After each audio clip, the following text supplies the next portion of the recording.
comenzamos Esto es Aragón, lanzamos esta cuestión y esta pregunta: ¿están en peligro las democracias? Nos vamos precisamente hasta Brasil, conocemos un resultado ajustado. Hace unos días hablábamos también de Italia, otro resultado que en este caso da un giro, bueno, pues político. Nosotros nos quedamos aquí. Se está radicalizando el mundo. De todo esto queremos hablar con distintas voces y también con distintas personas. Con nosotros en los estudios, Fernando Martín Cubel. Buenos días. Buenos días, Nuria. Bienvenido. Bueno, decirles a los oyentes y telespectadores que formas parte de ese ciclo también, ¿no?, de charlas y de cursos que organiza la Fundación CAI, que estás dentro de la Fundación Seminario para la Paz, que por cierto hoy también, si es posible, conectaremos con ellos. Y vamos a ir hablando con distintas voces, también oyentes que han pasado y han dejado su WhatsApp a través de nuestro canal. Esta pregunta, ¿no? ¿Están en peligro las democracias? A veces también nosotros lo contamos. Tenemos en España un sistema democrático que a lo mejor estamos poniendo el foco, ¿no?, en algún tipo de cuestiones, pero bueno, que somos de los que mejores estamos también. No lo sé. ¿Cómo lo ves tú, Fernando? ¿Están en peligro las democracias? Puede que a lo mejor la pregunta tan dura, por decirlo de una manera que planteas, Nuria, de que están directamente en peligro, puede que a lo mejor sea como muy potente, ¿no? Y realmente lo es, ¿no?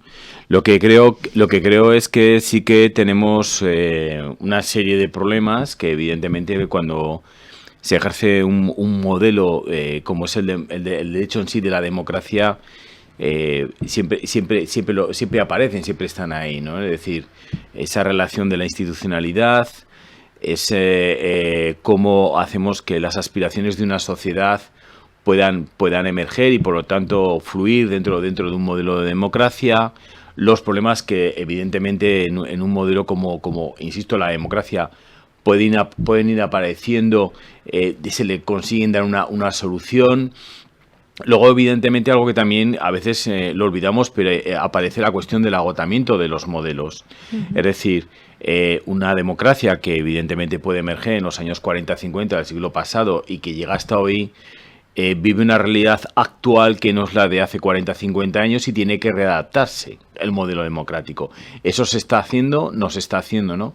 Hay toda una serie de elementos y de aspectos que evidentemente, junto con otros externos, que lo que nos lleva también es a poder plantearnos si, como tú bien dices, si tenemos, yo no sé si tanto que están en peligro las democracias, sino sobre todo qué elementos, o sea, qué realidades que están tensionando nuestros modelos democráticos liberales, que es lo que realmente en lo que estamos en democracias liberales, llevan a que hoy nos tengamos que cuestionar el que, ojo, que tenemos un problemas muy serios que nos pueden llevar a que en un momento determinado pueda dinamitar, ¿no?, esa realidad en la que hoy día como modelo democrático estamos viviendo, tenemos, ¿no? Vamos a dar la bienvenida también vía telefónica en este caso. Yo te voy a pedir que te acerques el micro un poquito más, sobre todo para que nos pueda escuchar. Perfecto. Él es consultor político, ha estado también dentro de campañas, especialmente siguiendo, ¿no?, aquellas latinoamericanas. Daniel Ruiz, buenos días. Muy buenos días, Nuria. Bienvenido. Simplemente, ¿no?, contactamos contigo vía telefónica. Estás en antena con Fernando Martín Cubel. Él forma parte de la Fundación Seminario para la Paz. Hace con nosotros una sección donde trabajamos también un poco, ¿no?, los titulares que leeremos en el futuro según los movimientos políticos. Y a mí me gustaría también formularte esta pregunta, ¿no?, como consultor. ¿Está en peligro la democracia? ¿Se está radicalizando un poquito más el mundo? Los últimos resultados electorales, ¿qué nos dejan ver? Pues yo voy a negar la mayor. Yo no creo que esté en peligro la democracia. De hecho, yo creo que no ha estado más consolidada en la historia que en este momento. Hay que tener en cuenta que la democracia es algo muy frágil. Que nos van a contar aquí en España, que todavía seguimos haciendo loas a aquel periodo mágico, ¿no?, de la transición, en el que al final pues se trata de máximos acuerdos entre dos fuerzas políticas. Hemos vivido ahora pues el auge ¿no?, de que llaman de la extrema derecha, pero también el de la extrema izquierda. Hace poco, sirva como ejemplo que hace poco Macron tildó de repugnantes las ideas de Giorgia Meloni, ¿no?, la nueva primera ministra italiana, y a las 2 semanas de haberlo dicho, se reunió con su primer viaje oficial, fue a ver a Giorgia Meloni, y hablaron de abordar juntos los grandes retos que tenemos por delante y demás. No está en peligro, lo que pasa es que al final las redes sociales y la política en tiempo real que vivimos en este momento, pues al final tiende a que los mensajes tengan que ser más claros, que lleguen todo el tiempo a los teléfonos de todo el mundo, y uno al final, por llamar la atención, pues tenga que soltar exabruptos, pero esto ha sido siempre así. Y Daniel, aún voy a preguntar, ¿no?, un poquito más, porque tú estás detrás también, o has estado detrás, ¿no?, de campañas, formas parte de charlas con esa gran pregunta, ¿no?, hacia los periodistas. ¿Hacia dónde se dirige la comunicación? ¿De qué manera se forma un líder político? Más o menos, para formar un líder, para hacer una campaña electoral, para conseguir, por ejemplo, un resultado como el que ha habido en Brasil, ¿no?, donde, sigue la confrontación. Tiempo de trabajo, estrategias que se buscan. ¿Qué nos puedes contar? Bueno, hay que decir que la región de Iberoamérica siempre ha sido radicalmente inestable políticamente. De hecho, el país más estable era Venezuela hasta los años 90, y ya sabemos lo que ocurrió en los años 90, ¿no?, que llegó Hugo Chávez en el 92, dio un golpe de Estado, etcétera, etcétera. Y luego ya, pues hasta ahora, ¿no? Pero lo vemos en Argentina, lo vemos en México. En México tienen un partido que es una cosa extraordinaria, que se llama Partido Revolucionario Institucional. O sea, eres revolucionario, pero estás en las instituciones. Y ahí lo que decían, vótale al PRI, ¿no?, como diciendo, bueno, pues da igual, ¿no?, da igual lo que me cuentes, pero esto era algo que se decía entre la gente, ¿no? Y me da lo mismo, vamos a continuar por este camino y venga, vótale al PRI. Esto era la situación política en México. Ahora tenemos Morena, que es otra cosa distinta allí. Pues al final los líderes políticos, y sobre todo en los países mediterráneos, los países latinos, los países que tenemos, digamos, esta una idiosincrasia parecida, tenemos un fenómeno que se llama el caudillismo. Al final tendemos a que venga un gran salvador a reconducir la situación. Pero nos dura muy poquito. No tiene nada que ver, pero sí que me gustaría poner el ejemplo de la encuesta que publica El País, no sé si la publicó ayer, arrojaba unos datos tremendos, y era el bajonazo de Feijóo en dos de los microdatos, en dos temas concretos. Uno de estos era la responsabilidad la experiencia política, y otro me parece también, la responsabilidad. Es decir, había perdido muchísimo en cosa de 3 meses en el verano, 3 o 4 meses de este barómetro. Al final tendemos a pensar que una persona, quien sea, va a venir a solucionar los problemas, pero rápidamente ese fervor inicial se esfuma. Entonces, digamos que somos bastante volátiles y tendemos a personalizar en alguien estos líderes, estos superlíderes, soluciones mágicas que luego al final siempre llegan las decepciones por la lógica natural de que el poder es limitado, de que la comunicación tiende a exagerar las cosas y demás. Te voy a pedir que no cuelgues, Daniel, para que sigas al teléfono, pero sí que quiero darle también paso, ¿no?, a Fernando en este caso, quedándonos en España, ¿no?, y más allá también de los datos que nos deja Daniel, en este caso con campañas latinoamericanas. Es cierto, ¿no?, encuestas cada vez se ven más, y yo no sé muy bien la deriva, ¿no?, a la que vamos, o a la que también un poco se plantea en nuestro país. ¿También crees que somos volátiles, Fernando? ¿También crees que cada vez más esos datos ensucian más la información? Yo en mi caso y en mi experiencia, ya sabes que me centro más fuera que dentro de casa, ¿no?, dentro de España. Y una de las experiencias ya que empiezo a tener muy asumidas es que el tema de los datos que nos dan sobre las tendencias de voto, sí que hay que tenerlas presentes, sí que hay que tenerlas en cuenta, pero luego muchas veces las realidades nos demuestran todo lo contrario. Eso por un lado. Y es verdad que a veces esas marcas de tendencia electoral, que lo vemos cuando salen estas encuestas, ¿no?, tanto en España como en cualquier otro país, también a veces marcan también el que haya esa falta aún de decisión por parte de ciudadanos pero que se fijan mucho en esa tendencia y terminan a veces terminando de votar ahí, ¿no?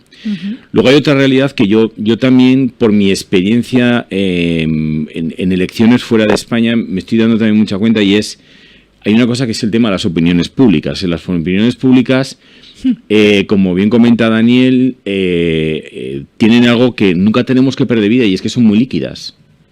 Y que de pronto están en lo blanco, de pronto pasan a lo negro. A veces perdemos mucho la cuestión de los matices de esas opiniones públicas. ¿Cómo es posible que a lo mejor en temas muy concretos un día están aquí, posteriormente están abajo, vuelven a estar en la cumbre? Es decir, esto no lo tenemos que perder nunca de vista, porque sí que es importante. Y luego hay otro elemento que yo esta pasada semana, escuchando a una periodista que está de New York Times, que está en Arizona, pero que también ya se ha empezado a ver un poquito en las elecciones italianas, es lo que se llama esta población harta de la polarización. Una población que tiene muy claro una cosa, y es algo que a lo mejor Daniel también ha podido comentarlo en sus palabras, que es esta continua tensión en la que estamos viviendo todos los días desde el ámbito de lo político y de lo social. Empieza a haber ya una parte sustancial de la población que empieza a tener un claro hartazgo. Y un claro hartazgo, es decir, tiene muy claro que su voto no ve a posicionamientos políticos que lo que llevan es a la tensión política. Quieren algo diferente. Entonces, optan ahora mismo por mantenerse en sus casas. Cuando hablo en sus casas, que no van a ir a votar, van a ir a la casa de la abstención, o del voto en blanco, Pero sí que es verdad que respecto al tema de las opiniones públicas, no tenemos nunca que perder de vista que las opiniones públicas, y vuelvo a señalarlo, mi experiencia como profesor y de ver en la lectura también, es que estamos hablando de un ámbito en el que los ciudadanos, cuando opinamos, somos a veces muy líquidos. No mantenemos a veces unos perfiles evidentes en las cuestiones. Cambiamos, tenemos la posibilidad, y es verdad, tenemos el derecho a cambiar en lo que pensamos, pero a veces los cambios son tan bruscos que no terminamos de entender el porqué de ese cambio tan acelerado, tan brusco en cuestiones muy concretas, ¿no? Daniel, simplemente, después de la exposición de Fernando, ¿no?, por alusiones también, ¿mismas sensaciones? ¿Contrastamos en algo de todo esto? La verdad es que yo coincido con Fernando. Es verdad que las opiniones son muy líquidas, y es verdad que esa gran casa de la abstención, pero sí que añadiría, Fernando, una cosa, es que una forma de protestar es esto, nos acordamos todos del 15M, ¿verdad?, ¿no?, esto de las rodajas de chorizo dentro de los sobres de votar y demás, pero es verdad que aparte de esto, existe también una tendencia al borrón y cuenta nueva. Si nosotros tomamos en consideración todas las campañas electorales, te diría, de la región de Iberoamérica, pero es que yo te diría todas las democracias liberales, la palabra clave es cambio. Pero es que el cambio lo vemos constantemente. Ahora siempre es lo mismo, ¿no? El cambio, ahora vamos a hacer América grande otra vez, pero es que esto, el It's Morning America otra vez, ¿no? El de Ronald Reagan, ¿no? Amanece un nuevo día, amanece un nuevo momento, siempre. Cada elección es una búsqueda de algo nuevo, incluso aunque se trate de una elección para reelegir al presidente, ¿no? O en este caso a un alcalde, lo que sea. Siempre es para o culminar un proyecto de cambio al que todavía no hemos llegado. O sea, no hay nadie que se vaya a presentar diciendo, fíjate, ya hemos terminado, he terminado mi proyecto, ya no quedan retos posibles, a partir de ahora ya es otra cosa nueva. No, siempre va a haber algo por cambiar, siempre va a haber un punto ahí, ¿no? Entonces, al final esto alimenta los extremos, y al final esto polariza, pero en el momento en que llegan las instituciones, y esto es algo que lo dicen todos los ministros, al menos aquí en la región española, en casa, todos los que han querido contar sus grandes dificultades, empiezan. Ahora mismo tengo en la cabeza al exministro de Universidades, Manuel Castells, este hombre que venía con unas ideas, con la idea de sacar su ley de universidades, algo que teóricamente debería de ser bastante sencillo, pues es que no fue capaz. Y no fue capaz porque cuando entran al final, porque por delante, por encima, en realidad es por debajo, pero por encima del poder político está el funcionariado, está la administración pública, está pues las instituciones. Y las instituciones en las democracias liberales al final son una suerte de contrapesos que, por mucho que uno haya votado a un partido como Fratelli d'Italia, al final se va a encontrar con el funcionariado italiano.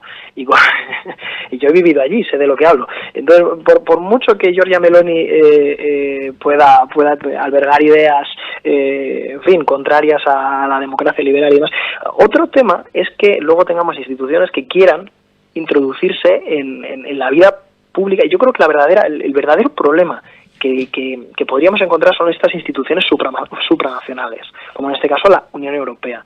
Y ya termino con esto, pero un ejemplo es ahora ya no se habla de esto por la guerra de Ucrania, pero los chicos malos, de la Unión Europea, eran Hungría y Polonia. Y a Hungría y Polonia se le llegó a ambos países a amenazar, cuando no congelar, los fondos europeos, porque estaban llevando a cabo políticas que van contra la idiosincrasia que nosotros tenemos aquí en Occidente, o aquí en los países occidentales, ¿no? O más de Europa occidental, mejor dicho, como es los derechos LGTBI. Pues es que son países mucho más conservadores que Francia y Alemania, que en definitiva es el eje que mueve Europa. Pues claro, al final, ¿dónde está la democracia? Y porque por un lado dices, nosotros tenemos como Unión Europea defender los derechos del colectivo LGTBI, pero por otro lado es que estos países que son tremendamente conservadores, al final democráticamente han elegido a un gobierno que está legislando, al final, pues bueno, en definitiva, en contra de que se enseñe en los colegios que existe diversidad sexual y demás, ¿no? Cosas que nosotros vemos aquí normales y hasta deseables, pues allí no, sencillamente. Entonces ahí entramos en un conflicto. Entonces la palanca que tiene la Unión Europea, por ahí, por ejemplo, es pues congelar los fondos europeos y en definitiva hacer que vivan peor. Esto es este problema. Ahora ya no se habla de esto porque al final son los países que nos están que están suministrando más armas a Ucrania y demás, y ahora pues toca llevarse bien con ellos. Pero ahí está el tema, ¿no? Y yo creo que ahí es donde realmente peligra la democracia, en todo lo que tiene que ver con el juego geopolítico y cosas que al elector pues se le escapa de las manos.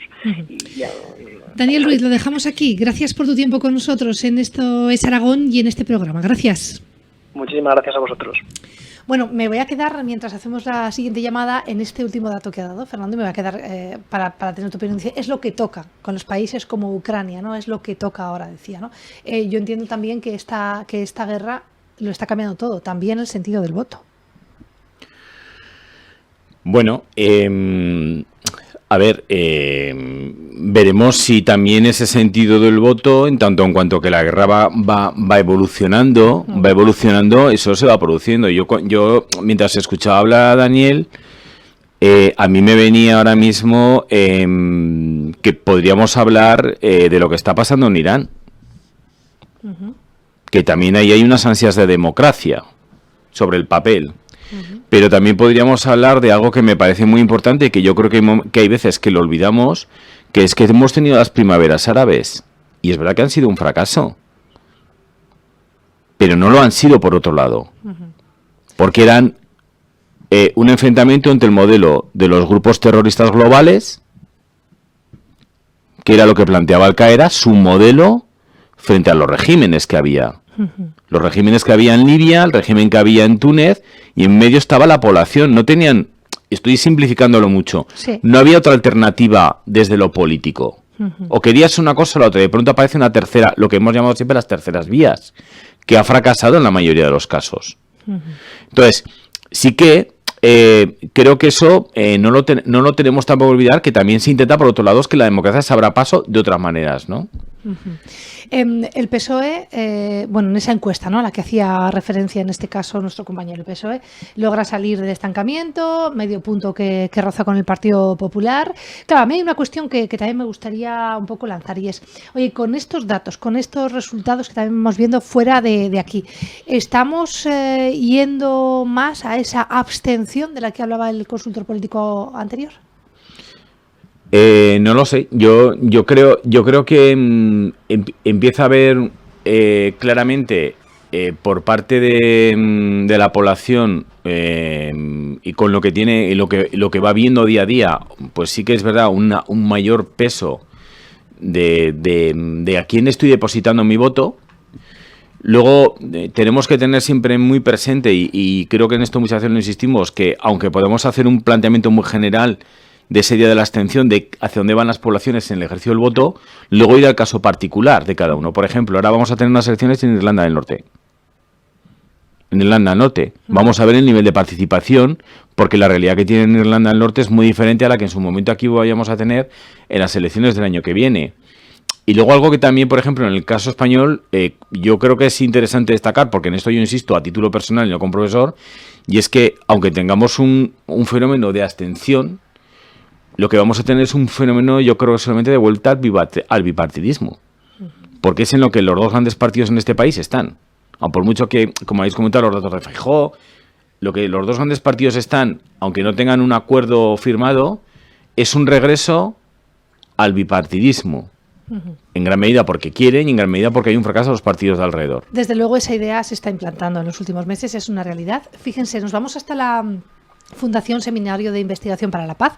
Ellos han lanzado a lo largo de todos estos meses un ciclo Comunicación para la Convivencia, precisamente para recuperar la crisis, para evitar, ¿no?, que siga esa comunicación amenazada por la crispación, la polarización, los intereses ciegos. Y este ciclo terminaba precisamente hace unos días con la intervención incluso de Rosa María Calaf, ¿verdad? Fue el pasado viernes. María Jesús Luna, ella es la directora de la Fundación Seminario para la Paz. Muy buenas. Pues buenos días. No fue Rosa María Calaf quien clausuró el ciclo porque se enfermó y no pudo viajar a Zaragoza. Fue Jean-Paul Martoz, un periodista de Le Soir y profesor de la Universidad de Lovaina y con una larguísima trayectoria cubriendo conflictos armados y crisis humanitarias, y que nos dio pues una auténtica lección de excelente periodismo. Aprovechamos precisamente, bueno, pues este último dato que además tú nos aclaras y que agradezco, precisamente para poner en papel esta realidad. Con nosotros en los estudios Fernando Martín Cubel, María Jesús, bueno, que además también forma parte de la fundación, que bueno, pues habla muchas veces con nosotros de este sentido, ¿no?, de hacia dónde vamos dirigiéndonos. Estamos hablando si las democracias corren peligro, si el mundo se está radicalizando, si la polarización es una realidad, pero yo creo que tú puedes aportar también la visión, en este caso, después de ese último ciclo, ¿no?, que habéis organizado. Bueno, centrados un poco en el papel del periodismo, obviamente hay cambios, enormes cambios, y la irrupción de las cuestiones de las redes sociales, ¿no?, y el peso de la tecnología en la nueva comunicación, pues está transformando enormemente todo el sistema, ¿no?, de los medios de comunicación. Pero también hemos descubierto que hay estupendos y estupendas periodistas autocríticos reflexionando y buscando pues cómo, a pesar de los cambios, que los cambios no signifiquen una pérdida del sentido, del papel, del rol que juegan los medios de comunicación en una democracia. Pero obviamente pues hemos visto pues en acontecimientos pues como los últimos días de Trump, la toma del Capitolio, etcétera, pues como también, ¿no?, los medios juegan un papel en la construcción de esos relatos y de esas posverdades que complejizan mucho la convivencia, ¿no?, que alimentan la polarización, que alimentan los discursos de odio, todos esos factores que están siendo claves en la sociedad en estos tiempos. Fernando, ¿de acuerdo con María Jesús? Sí, la verdad que sí. Buenos días, María Jesús. Hola, Fernando. La verdad que muy de acuerdo, porque además en este ciclo de conferencias los medios de comunicación, aparte de lo que ella comenta, otro de los aspectos que se ha tenido también muy presente es esa especie como de pérdida del valor importante que tiene la información que nos llega, del valor y la importancia que tienen los medios de comunicación, tanto de radio, televisión, papel, cualquier tipo de manera de expresión tradicional que hasta ahora nos acercaba la realidad, que también es otra cuestión que no tenemos que perder de vista, ¿no? Es decir, me lanzan información desde un medio de comunicación, pero ya no valoro a ese medio de comunicación con la misma importancia o valor porque lo considero que me está intentando generar una falsedad, ¿no? Algo que antes no sucedía cuando abríamos un periódico, ¿no? Uh-huh. Existía un valor por ejemplo, en un periódico o en una radio y una televisión, ¿no? En esa marca, ¿no? Eso también es algo que hoy día estamos, en cierta manera, viendo cómo se pierde en cierta forma esa importancia que los medios de comunicación dentro de una sociedad pueden tener, ¿no? Y luego, pues siguiendo muy en la línea de lo que María Jesús está planteando, el ver cómo a veces también encontramos realidades dentro de los medios de comunicación o de periodistas que lo que se convierten en lo que solemos llamar en auténticas correas de transmisión de ideas, que lo que nos llevan claramente es una polarización social, ¿no? Y eso sí que es muy preocupante. Bueno, pues simplemente por terminar, María Jesús, bueno, que igual hay que hacer un poquito de autocrítica, ¿no? Hay que poner un poquito el foco también en aquellos que contamos las realidades. Para ello, este tipo de seminarios, para encontrar una comunicación hacia la paz más acertada. Ahora bien, en un mundo, María Jesús, tan polarizado, con una guerra a las puertas de Europa, ¿hacia dónde debemos de ir para encontrar la paz? Bueno, hay toda una corriente de periodismo de paz también, no solo el periodismo de guerra, ¿no? Y de periodismo para la transformación social. Hay una cuestión fundamental que es la propia visibilidad. Estamos en un contexto en el que lo que llama la atención y los medios recogen, pues es la tragedia, el desastre, ¿no?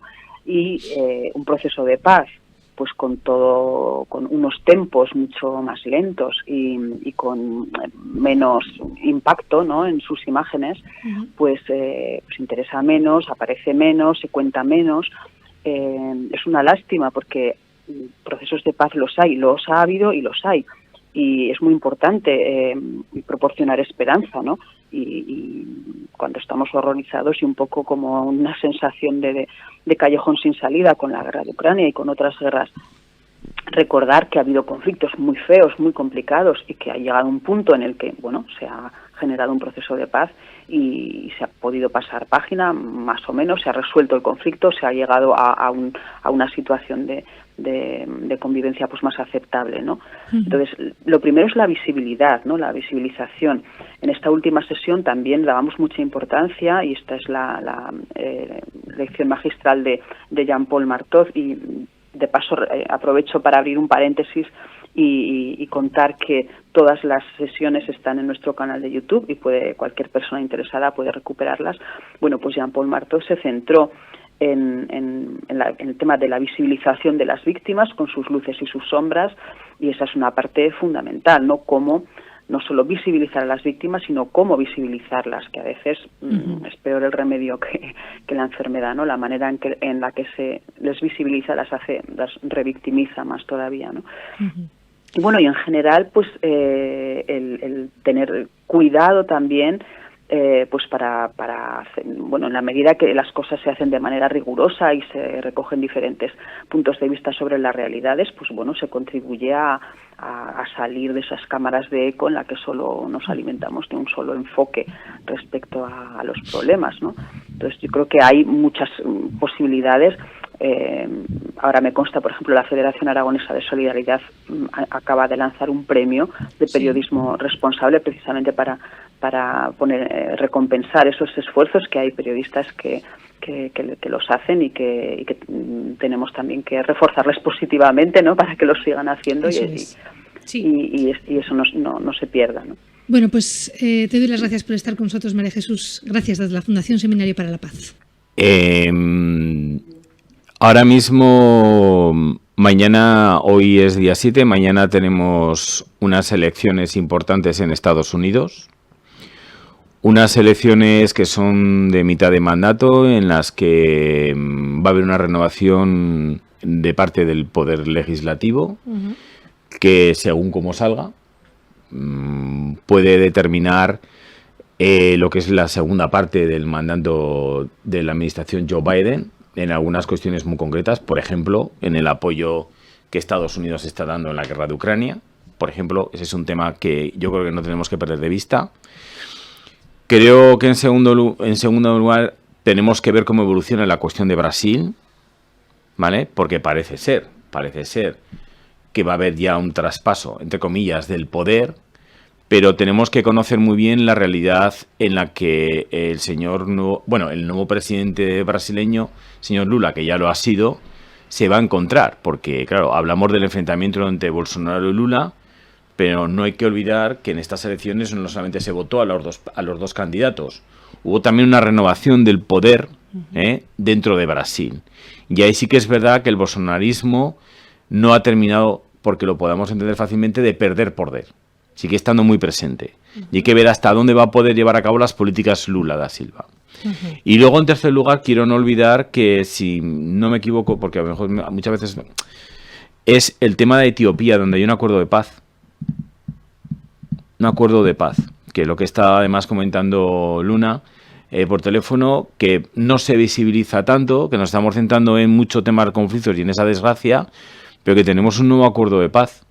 Y un acuerdo de paz que se tiene que poner en marcha entre las partes y que termine de fructificar, y que esta zona, sobre todo el área de Etiopía y esta zona de África, por fin pueda tener un gran nivel de estabilidad, ¿no? De estabilidad. Yo creo que por ahí tenemos parte de las noticias que yo creo que no hay que perder vista. Y claramente, como antes he comentado y lo quiero reiterar, no perdamos la visión de lo que está pasando en Irlanda del Norte.